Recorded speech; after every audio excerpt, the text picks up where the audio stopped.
Hi, today I'm going to be discussing with you guys how adjustment layers work inside of After Effects, and I think a good analogy to kind of describe how this goes would be to say something like an adjustment layer is like putting a colored piece of glass in front of a camera lens. The glass itself doesn't contain the image, it just affects everything underneath of it. And adjustment layers are cool because you can stack a lot of effects, and even changing the order in which they're in can affect the image differently. So I'm going to give you a few examples of that and how I do it. So there's one or two ways that you can do this. You can right click over here in your project window, go to new, and you can hit adjustment layer over here. Or if you just select this and press delete, you can press Command Option and Y, or I believe it's Command Alt and Y on a Windows computer, and that'll bring up an adjustment layer too. Now, if I wanted to add an effect to my adjustment layer over here, I'd select it and I'd go over to my effects and presets over here, and I would type in something I want to find, like curves. Find the effect you want to use and double click it. Now that just applied that effect to the adjustment layer. And as you can see, if I grab these curves here and I play around with it, it's actually going to play around with how the image underneath of it looks. And that's how it's affecting what's happening underneath of it. But for instance, if I took this adjustment layer and I held on to it and I drag and dropped it underneath of my clip, you can see it returns the normal. And the reason that happens is because, like I said, this adjustment layer placed on top will affect what's happening to everything underneath of it. But if you put it underneath of that clip, it doesn't change the actual clip itself. Now, if we put it back on top, you can see it's going to affect the layer again because we're just doing the same thing in reverse.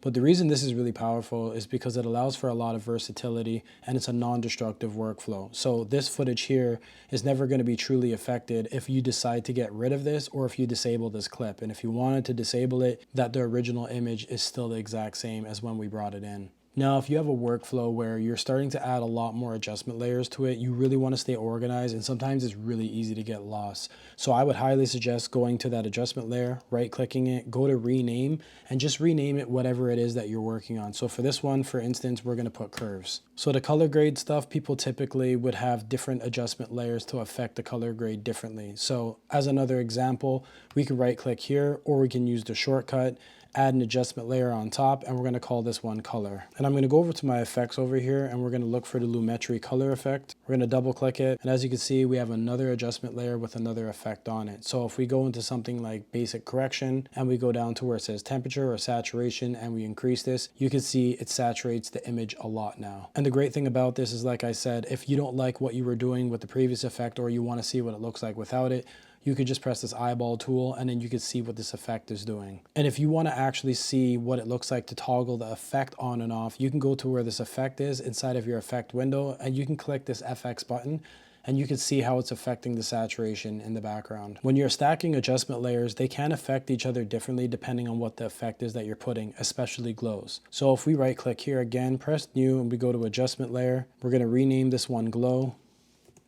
And then we go over to effect and presets and we type in glow here. And I'm just going to use the native one. I have a lot of effects, but we're just going to work with the one that comes with After Effects. You can see how it affects the whole image on top. And you can play with these settings, like I said, and figure out kind of what works for your settings. It depends on the clip that you have, how it's going to work. But I'm just going to use an extreme just to give you guys an example of what I'm talking about. Now, if we take this glow effect and put it underneath of the color, or if we put it underneath the curves, you can see that the glow is being changed depending on what those curves values are.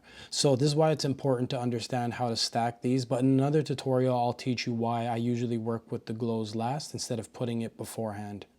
But yeah, that's essentially how you use adjustment layers inside of After Effects. And this is very subjective and very nuanced depending on what you're doing, especially when it comes to adding things like displacement maps and other effects. But that's more advanced tips and tricks. These are the basics, the things that you should know. And on the next tutorial, I will show you some other tips and tricks that you should know before you get to the more advanced stuff.